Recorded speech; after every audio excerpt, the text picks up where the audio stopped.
on Agency 48, the Wyoming Department of Health. The first unit for your consideration, and I would maybe preface, this agency has some unique governor's recs that you haven't encountered before.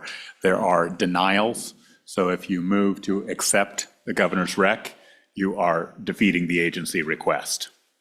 The first unit for your consideration appears on page 18, Unit 0101. This is the Director's Office, and consistent with the committee's request, this is an increase of 2 FTE, but a decrease of 2 AWEC positions. Any discussion, any motions?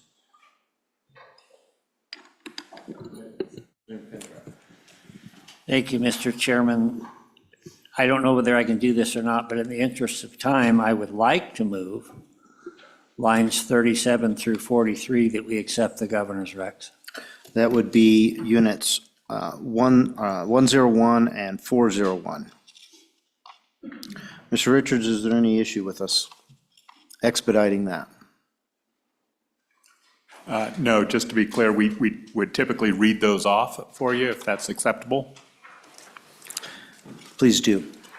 Unit 101, Unit 0401, Governor's Rec, which are all denials. Any motions? I'll second that. A motion? No, the motion was to accept the governor's recs on lines. Moving, okay, and moved and seconded by Senator Smith. Any discussion on the motion?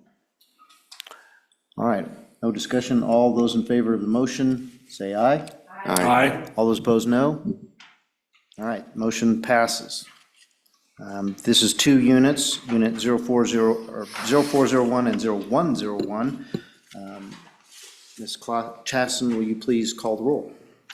Mr. Chairman, roll call vote for Agency 048, Units 0101 and 0401. Senator Driscoll. Senator Garou. Senator Larson. Senator Smith. Aye. Representative Alaman. Aye. Representative Angelos. Aye. Representative Haroldson. Aye. Representative Pendergraft. Aye. Representative Sherwood. Aye. Representative Smith. Aye. Chairman, Co-Chairman Salzar. Aye. And Chairman Bear. Aye, and Senator Driscoll and Senator Garou were excused. Excused. Mr. Chairman, it's 10 ayes and 2 excused. Thank you, Ms. Chasson. Mr. Richards, please proceed. Mr. Chairman, the next unit for your consideration appears on page 29 of the budget books, Unit 0460, Adult Services.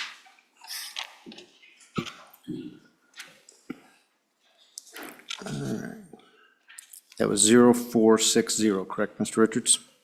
Okay, any discussion on this section, this unit? I'd like to make a motion. Representative Smith. I would make a motion that we would lump all 460, lines 44 through 47, and make them all 0. Okay, the motion would be to deny the governor's recommendation on all of Unit 460. Any discussion? Seconded by Representative Haroldson. Discussion, go ahead, Representative Alaman. Oh. Okay. All right. No discussion, we'll move on. All those in favor of the motion, say aye. Aye. All those opposed, no? No. That motion carries. Ms. Chasson, would you please call the roll on Department 48, Section, or Unit 460? Mr. Chairman, roll call vote for Agency 048, Unit 0460 as amended. Senator Driscoll, excused. Senator Garou. Aye. Senator Larson. No. Senator Smith. We're in the middle of a vote here, so we'll have to do that before the vote takes place. Okay. Aye. Representative Alamand. Aye. Representative Angelos. Aye. Representative Haroldson. Aye. Representative Pendergraft. Aye. Representative Sherwood. No. Representative Smith, Aye. Co-Chairman Salzar. No. And Chairman Bear. Aye. Mr. Chairman, it's 8 ayes, 3 noes, and 1 excused. Timeout being called by the Senate. Okay. We'll take a brief moment here. Okay.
Okay, are we ready to continue?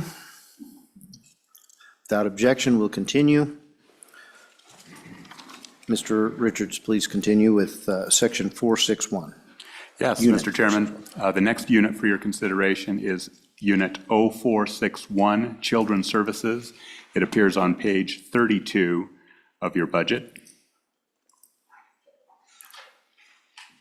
Okay, we are on unit 461. Are there any motions? Any discussion? Motion for Governor's Rec. Do I have a second? Second. Seconded by Representative Haroldson. Any discussion on the motion? All those in favor say aye. Aye. All those opposed, no. That motion carries. We are done with section 461. Ms. Chasson, will you please call the roll? Mr. Chairman, roll call vote for Agency 048, Unit 0461. Senator Driscoll, excused. Excused. Senator Garou. Aye. Senator Larson. Senator Smith. Representative Allemand. Representative Angelos. Representative Haroldson. Representative Pendergraft. Aye. Representative Sherwood. Representative Smith. Aye.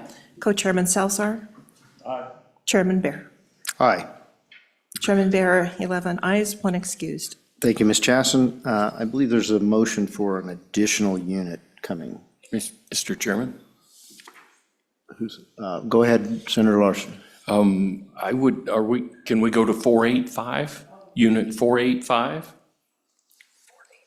think Mr. that's Richards, will you next. please give us the description of Unit 485?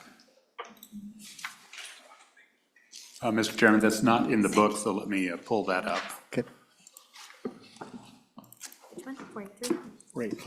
It's not the governor's rec. So- Understood. So it's I would This like be to an- make a motion. This would be an insert, Yes. correct? Just want clarification of what the name of 485 is. Do you have that? I think it's developmental disabilities. Is that how you would say that? DD waiver? Yep. Intellectual and developmental disabilities. Okay, go I'd ahead like with to your make a motion. motion Yes. to insert, or to add 3.86 general funds and 3.86 federal funds. All right, you've heard the motion. Is there a second? Seconded by Senator Salazar, co-chair. Any discussion on the motion? Mr. Chairman. Senator Guru. Thank you, Mr. Chairman. You received a handout on this. It's the first one. It says DD across the top line. And basically, what we're looking to do here, this is a one-time funding request for the 3.8 million.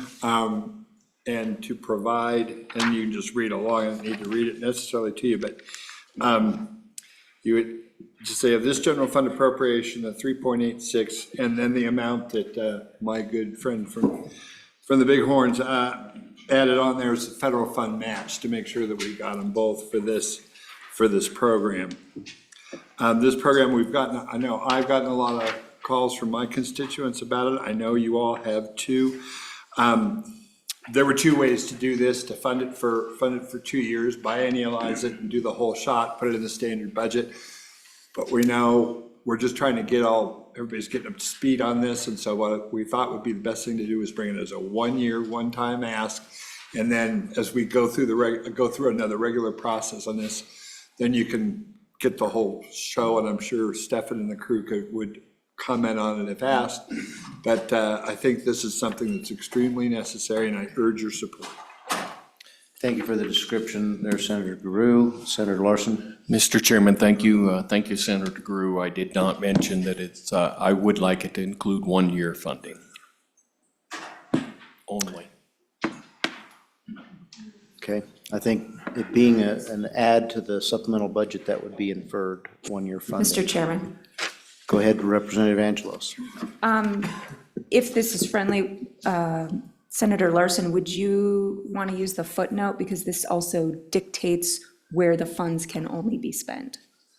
So through the chair, Senator Larson, is that a friendly amendment? Yes, friendly.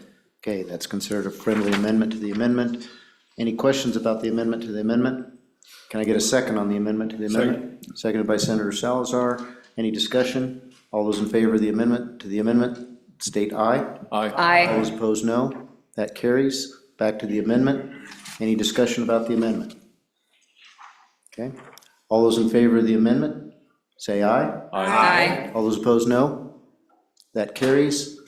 And I believe in that section, that unit, Ms. Chasten, let's go ahead and, I think it was number 485. Is that correct? That's right. All right, one moment. Representative Pendergraft. Thank you, Mr. Chairman. I'm reading through this on this sheet, says pre on it. Draft footnote, in addition to the 4 million, et cetera, written out.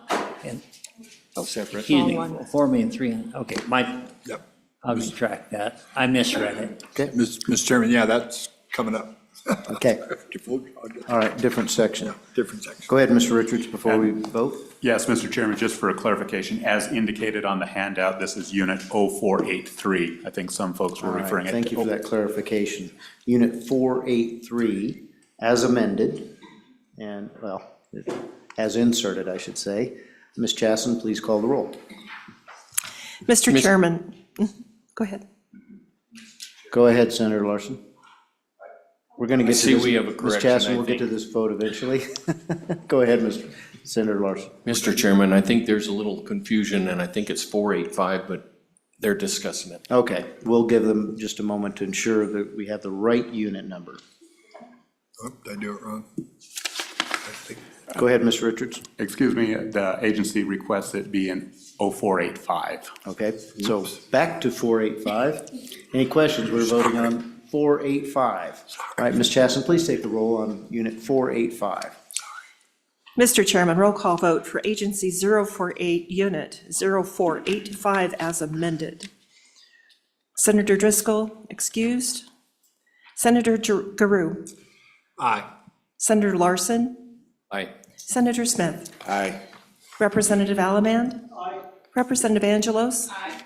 Representative Harrelson. Aye. Representative Pendergraft. Aye. Representative Sherwood. Aye. Representative Smith. Aye. Co-Chairman Salzar. And Chairman Bear. Aye. Mr. Chairman, 11 ayes, 1 excuse. Thank you, Ms. Chasson. Mr. Richards, on Unit 525, we'd like a little bit of just a clarification of exactly where the money's coming from, going to, and what we're actually trying to accomplish here in Unit 525. Yes, Mr. Chairman, the next unit for your consideration appears on page 37 of the budget, 085. This is a movement of 12 part-time employees to full-time. So you would have a reduction of 12 part-time, an increase of 12 full-time. As you can see, there's actually an increase of federal funds that will be provided to the state in the amount of $436,000 and a very modest savings of state general funds of $5. So these individuals become full-time employees, but the federal government will reimburse the state at a higher rate. All right. Can the director come up for just a moment? Thank you for being here, Director Johansson. Just a little background on this for the public's sake. Mr. Chairman, members of the committee, Stephen Johansson with the Wyoming Department of Health. A little bit of background here. So in our Women, Infants, and Children's program, which is referred to as our WIC program, those are field offices that provide nutrition counseling services for new moms and babies. We've been working, as in the list you see here, with part-time positions that over time we are getting into some employment issues, having to pay overtime, those types of things. If we convert these positions to full-time positions where we can essentially exempt those staff, not pay as much overtime, et cetera, we can get that fully reimbursed by the federal government. This will smooth out, we believe, our workflow in our local county WIC offices. And as Mr. Richards mentioned, a very modest savings of $5 to the general fund based on how we can allocate those federal funds. So it really is a decision for the committee, the legislature, on converting these part-time positions to full-time. I think the demand on the staff, the services will be the same, and we'll leverage the federal dollars that come in through WIC to finance that increase on the budgeted salaries. Thank you, Mr. Johansson. Questions for Director Johansson? Go ahead, Senator Smith. I'm unclear how this affects, so how do the federal funds affect how much is coming in from the feds, and how much will we have to pay for the full-time employees? Director Johansson. Mr. Chairman, Senator Smith, good question. So this won't affect any of our general fund, actually just a small reduction, as you see in parentheses, to the general fund.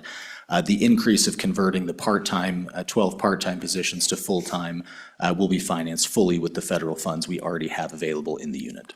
Mr. Chair, Follow-up? for how long are the federal funds for? Like, what's the timeframe on that? Johansson. Mr. Chairman, Senator Smith, not a temporary grant funding at all, so this is ongoing expenses from the federal government to finance the Women, Infant, and Children program.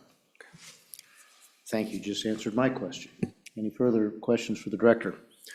Thank you, Director Johansson. All right.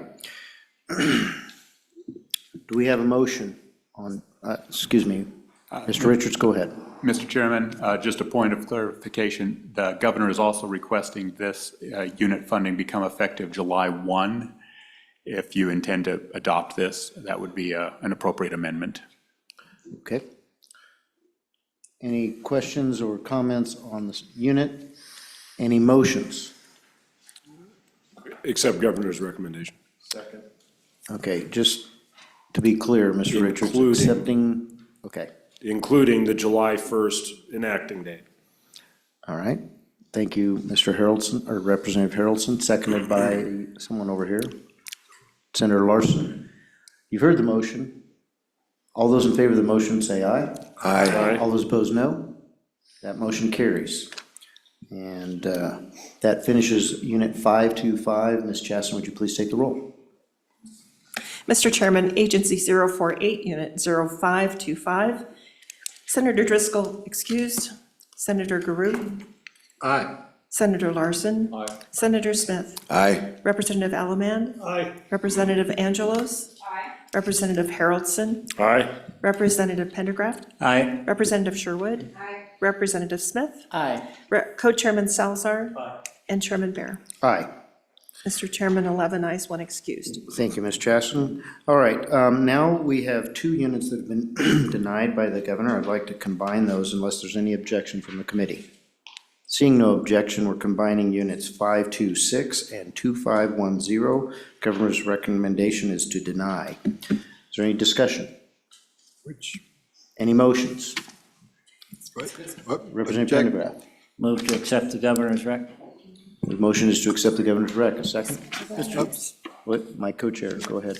Mr. Chairman, Mr. Richards, just a clarification on this. Mr. Chairman, the first one is in 526, public health nursing. This is to provide commensurate salary increases to, I believe there are 3 counties that are not part of the state's public health nursing system. And this would have provided a comparable increase. The department is required by statute to make this request. The governor has denied it. The next one in 2510 is the preschool DD. And that unit request is really a multiple of factors. 1, there's a ECA. 2, there's the change in the date of the child count. And then 3, based upon 2024 legislation, the legislature increased the dollar per children amount. I anticipate there might be some amendments on that preschool, so if you'd take these potentially one at a time.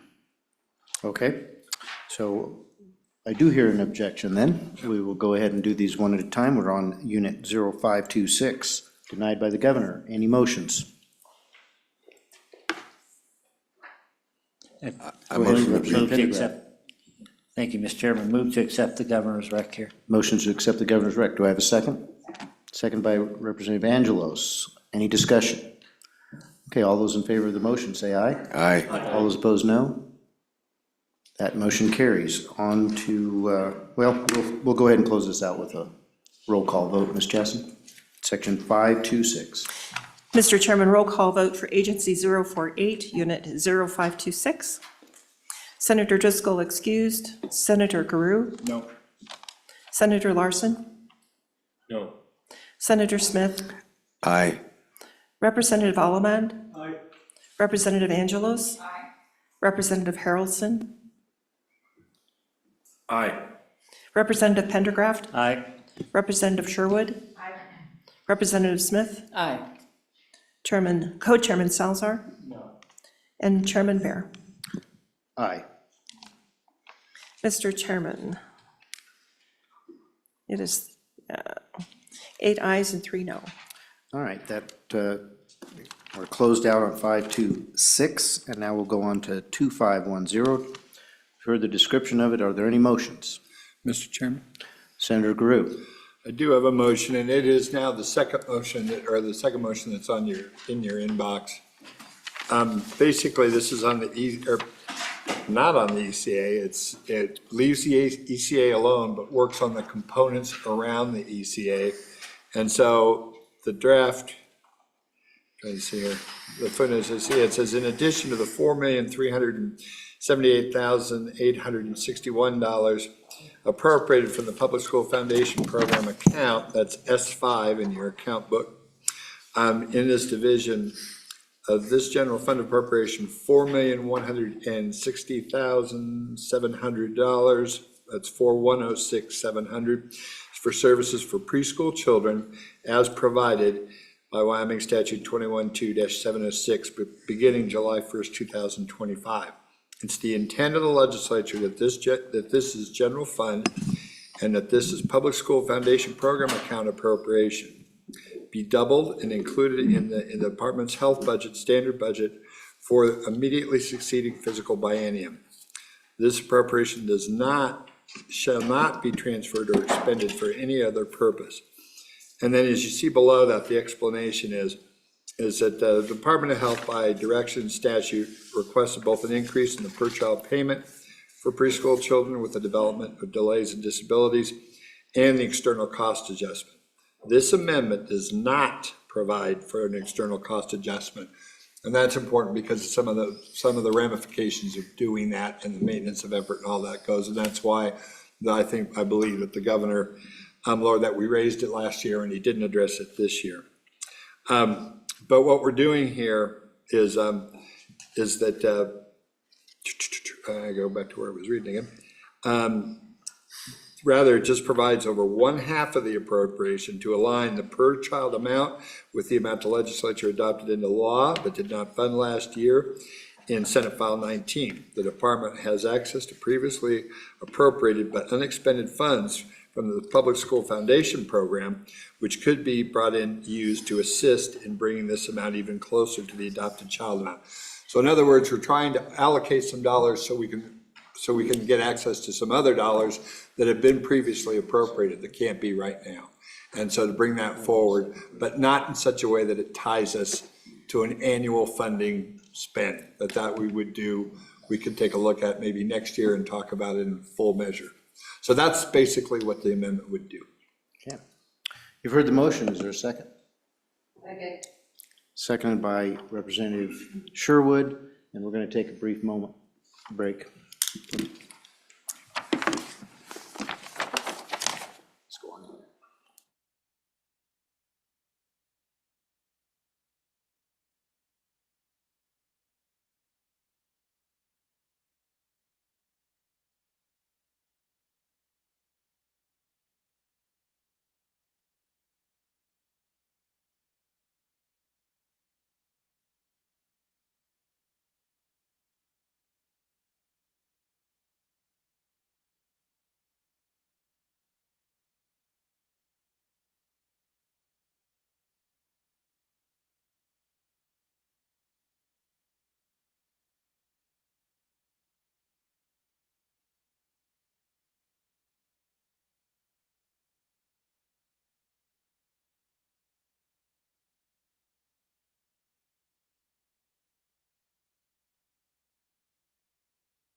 Mr. Chairman? Can I ask Director Johansson to come up for a second? Say that again. Can I ask Director Johansson to come up for a second and testify? Sure. Director Johansson. Senator Grew. Thank you, Mr. Chairman. Director, we were just discussing in the back about this amendment and about kind of where we are right now, where the governor was in his denial of the ECA, and then talked about this specific request and what it means to preschool kids. And can you kind of just talk us through a little bit about that, just a couple of minutes on this? Thanks. Mr. Chairman, Senator Guru, a little bit of background on this request. As we discussed about a week ago with the committee, we are statutorily compelled to bring this request for not only any unfunded external cost adjustments that are cumulative over the years, but also per child amount that is articulated in statute and where we are in relation to that with our reimbursement for these developmental preschool providers. So this request has several components to it. One is the current external cost adjustment along with the cumulative unfunded external cost adjustments, as well as what we discussed last week, where through an enrolled act that the legislature passed in the previous session, the legislature took the per child amount up significantly for the developmental preschools. So in addition to the external cost adjustment, we provided in this request for you as per statute, the difference between where our per child reimbursement rates are now and where the enrolled act directed them to be. And that's the components of those requests. If I can break them down simply, Mr. Chairman, you see around $11.7 million in this request. Around $8 million and change is the per child amount delta, the per child amount difference from where statute says it should be and where the appropriations are today. Around $3 million and change of that $11.7 million would represent the external cost adjustment. What you all are discussing now per the motion that was shared with me and that you have in front of you would be strictly around the per child amount that reimburses the providers for treating developmentally disabled and delayed children. And that is what was passed in Enrolled Act 56 last year. But the budget bill that is currently on the books that was struck last session had a footnote in it to cap the appropriation last year at $12.2 million. So subject to appropriations, as everything is, we in turn reduced that per child amount accordingly per the footnote that's in the budget. Should this committee and the legislature want to appropriate funding or direct funding to be used for the per child amount in the developmental preschools, you certainly have that option, and that would need to change the current footnote that's in the budget, if that makes sense, Mr. Chairman. Go ahead, Co-Chairman. So Director, I get the financials on all this. I understand it.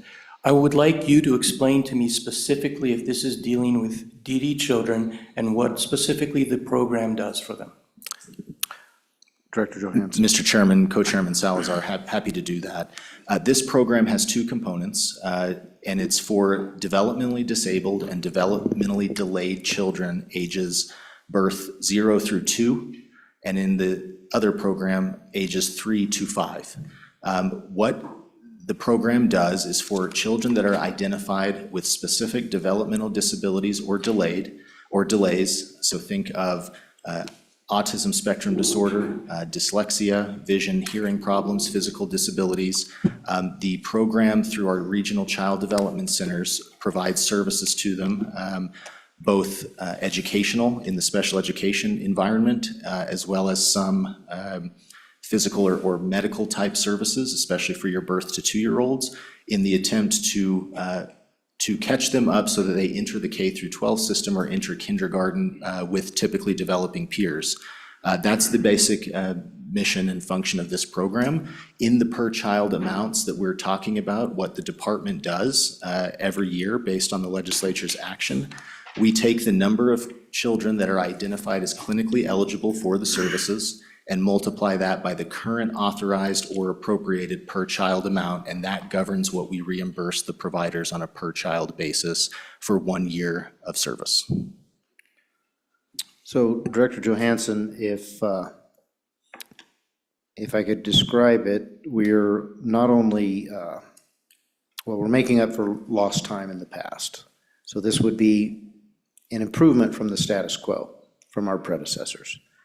But it doesn't address the last 3 million of the new ECA. So we would still have a gap if we pass this, and we would go on from there. But we would be making up for what previous Joint Appropriations Committee's decisions have been in the past, correct? Mr. Chairman, that's correct. The only thing I would add is the change that the legislature made in statute to the dollar amount last year. This would also catch that up to what the legislature intended the per-child reimbursement to be. But that what was appropriated in the last session did not cover that full intent of what the legislature put in the per-child amounts, if that makes sense. One last question for you, Director. How often does it show up in the supplemental that you would make this kind of request? Mr. Chairman, it's a really good question, and it fluctuates year to year.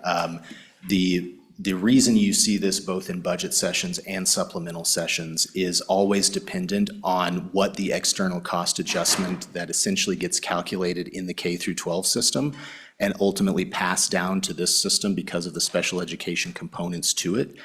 In some years, the external cost adjustment calculations have been minimal or insignificant. In the past several years, they've been extremely significant, largely due to inflationary pressures, how the indices of supplies, staffing gets calculated for those cost adjustments. So it does fluctuate year to year. But again, believe in materials we sent you today, we referenced the statute in Title 21 that does compel the department every year, if there's an external cost adjustment, or if there's a difference between what the legislature intended in a per-child amount and what we're appropriated, to bring that request for your consideration. So the department is compelled to bring the request. The legislature always retains options of how much or if to fund those requests. Thank you. Any further questions for the Director? Thank you, Director. Mr. Chairman? Mr. Chairman. Go ahead, Senator Grew. Yeah, and just to make sure we're clear on this, Director, this money can't be spent anywhere else. It stays in this bailiwick that we're laying out in this motion, correct? Director Johansson. Mr. Chairman, Senator Guru, that's correct. And as I read the motion that was shared with me, this would all be going to the per-child reimbursement rates for the providers serving those children, not to administration, not to staffing overhead in the department. Thank you. All right. Thank you, Mr. Johansson. Any further questions? Representative Harrelson. Thank you, Mr. Chairman, and Director, sorry, I'm going to set you back down come one on more back. time. Real quick. Sorry about that. He jumped the gun. So, Director, the question I have is obviously Governor's rec was no. But you kind of, I mean, as you are looking at these facilities, do they have another year in them? Or are we looking at a point of going, wow, this is a problem? Or is it a deal where we've got one or two that are really not looking good and we've got others that are? What does that look? Could you just give me kind of a gauge readout on these? Director Johansson. Mr. Chairman, Representative Harrelson, another really good question. Let me respond in a few ways. So as we talked about previously in our December hearing, and I believe last week, the governor's denial here was not an indication that there's not a need or that these providers, aren't owed what the legislature intended from previous legislation last year. It really is centered around that footnote that's in the budget currently, where the legislature articulated its intent to cap this appropriation for this 2-year period at $12.2 million. So in my discussions with the governor, both in terms of it being a supplemental year and with that footnote, thought it to be wise and relevant for the legislature to discuss that transparently. To your more difficult question about the financial conditions of these providers, the frustrating answer is that, to your point, it does vary. You have providers who are in the financial metrics that we look at. For example, in their Form 990s as nonprofits to the IRS, some have better days cash on hand than others. Some have better margins than others, staffing levels than others. Over the past couple of years, it has become a significant issue with our developmental preschools in terms of their financial condition, but it does vary depending on the center. So I can't answer system-wide that the entire system has another year or 2 years in it where you wouldn't see significant issues, potentially closures. We do know of child development centers around our state who have certainly dipped into their foundations, even had GoFundMe pages because they're really struggling to meet the demands. And I'll explain one of the reasons, just with my background in economics, of what I see to be a challenge in this system. The legislature has structured this program to be reimbursed on a per-child amount that is specified in statute. So regardless of the child that's identified as eligible and their conditions, there's a static amount that you are provided.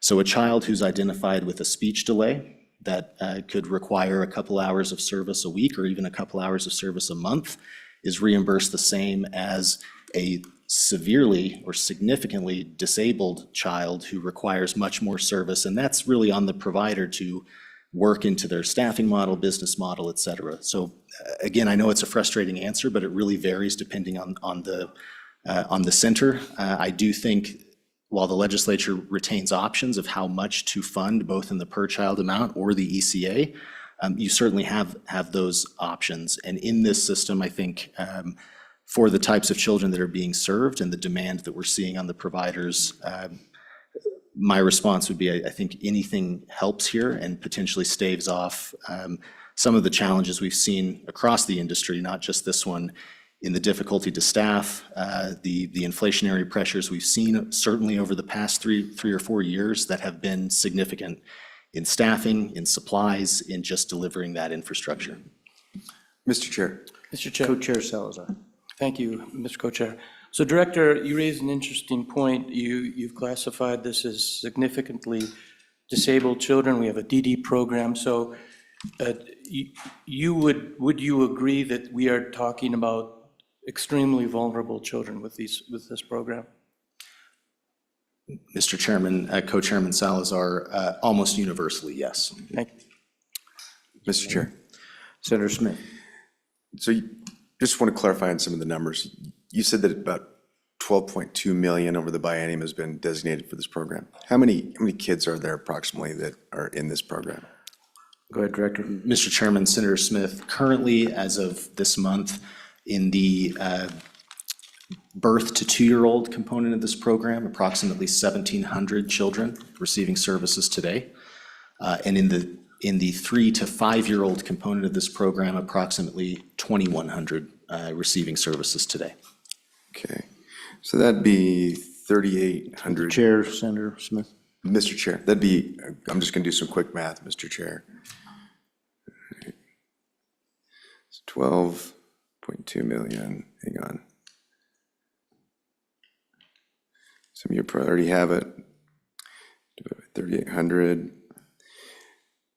That, on the biennium, let's just make it for a year, let's divide that by 2, so each year, about $1,605 approximately, and just $1,600 is allotted for each of these kids that participate from the Director state Johansson. right now. Is that correct, sir? Mr. Chairman, Senator Smith, could you restate that? I just didn't hear. Sure. So based on the numbers that I had, I want to get an idea of how much we're actually spending right now per child. So $12,200,000 is the amount we've allotted on the biennium. There are approximately 3,800 kids, and so that would be about $1,600 a year basically, if my math is correct, which I believe it is. Mr. Chairman. Director Johansson. If I may, Senator Smith, clarification. So this program's biennial budget is north of $70 million currently. The addition that the legislature made last session was approximately $12.2 million. So the per child amount currently is up near $10,000 per child per year. Okay, thank you. All right. Any further questions for the Director? Go ahead, Senator Larson. Sorry, I just got a question. Is K-12 involved with this in any way? Are there dollars there that they're supporting with this? Director Johansson. Mr. Chairman, Senator Larson, another good question. You guys are making that a theme today. Yes, there's K-12 involvement through the regulatory mechanism of special education, federally through what we call IDEA, which is a federal act that governs special education from age 3 to age 21.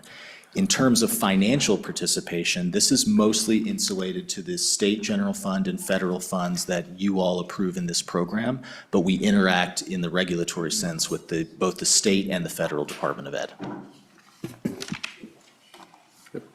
Any further questions for the director? Mr. Chairman, one last question. Go ahead, Senator Grew. Thank you. Director Johansson, has it been your experience that when we allocate dollars at this level for preschool, from birth to 3, from 3 to 5, and we work and use this program, doesn't it really help us when we get to the K through 12 component and actually make it so we can identify problems earlier and in some cases make things better, which saves money down the road? But just by merely identifying them earlier, so by the time they get into the K through 12 system, their needs are already identified, and so they don't have to spend more money to even just to diagnose and then start a training regimen there. Isn't that normally the case, how that works? Go ahead, Director Johansson. Mr. Chairman, Senator Guru, I think there's good information and research to suggest that any cognitive disability, physical disability that's identified early and treated is a good thing to do. There was a pretty large comprehensive legislative study about 7 or 8 years ago attempting to answer the question that you're asking of, does this improve outcomes in the K through 12 system? While the results were mixed, I think there's certainly evidence that conditions that are caught early and treated, especially at the more acute end or the severe end, certainly correlate to improved outcomes there. But I do need to be clear, it's a difficult area to study on, sort of the one-to-one trade-off, very similar to our long-term care programs where you all ask us frequently, does serving people at home prevent or delay, institutionalization in a nursing home? An equally difficult question to answer empirically, but we do think there's evidence that you do stave off additional cost or institutionalization down the road. Thank you, Director Johansson. Any further questions for the director? One more time, any further questions for the director? Thank you, Director Johansson. Yeah, please, somebody hold the door for him. All right. We are entertaining a motion on this sheet of paper that describes increasing our spending in this biennium one more year for $4,378,861. The motion was brought by Senator Grew, seconded by Representative Sherwood. Any discussion on the motion? Seeing none, all those in favor of the motion say aye. Aye. All those opposed, no? No. All right, we'll see a show of hands. All those in favor of the motion? And all those opposed? Okay, that motion is failed. Any other motions on this unit? Seeing no motions, we'll go ahead and close this unit. Ms. Chasson, will you please take the roll call vote on, let me find my spot here. Department 048, Unit 2510. Mr. Chairman, roll call vote for Agency 048, Unit 2510. Senator Driscoll. Hold on. Go ahead. Thank you. Just clarification, and I vote would be to accept the governor's rec That is correct. and thereby deny the. That is correct. Was there another question over here? Okay. Ms. Chasson, please proceed. Senator Driscoll. Senator Grew. Senator Larson. Senator Smith. Representative Allamand. Representative Angelos. Representative Haroldson. Aye. Representative Pendergraft. Aye. Representative Sherwood. Representative Smith. Aye. Co-Chairman Salzar. No. Driscoll,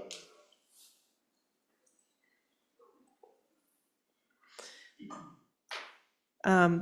Co-Chairman, or Chairman, Co-Chairman Salzar, what was your vote? No. And Chairman Bear. Aye. Chairman Bear, 7 ayes and 5 noes. Okay, the motion carries. That unit is closed. We're going to adjourn, and we will be back in here at 8 a.m. to work on this bill. The House Appropriations Committee will be meeting this evening. If we get re-referrals, hopefully we'll get the 2 CapCon bills re-referred to this committee for this evening so that we can work those. No guarantees, but we have a meeting noticed for this evening for the House Appropriations Committee. The Joint Appropriations Committee will meet at 8 a.m. tomorrow. Thank you all for your participation. Thank you, Ms. Richards.